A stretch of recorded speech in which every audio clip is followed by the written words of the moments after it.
আসসালামু আলাইকুম। N24 বাংলা বিশেষ সংবাদ বুলেটিনে আপনাদের সাথে আছি আমি ইসরাত জাহান বৃষ্টি।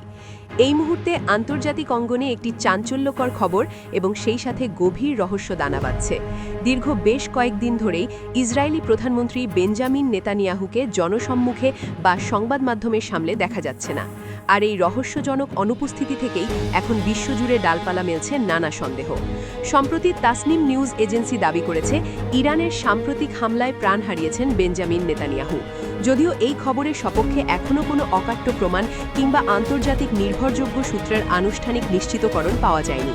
তবে বিশ্লেষকরা বলছেন যুদ্ধকালীন এই চরম উত্তেজনার সময়ে খোদ সরকার প্রধানের মিডিয়া থেকে এমন দূরে থাকা মোটেও স্বাভাবিক নয়।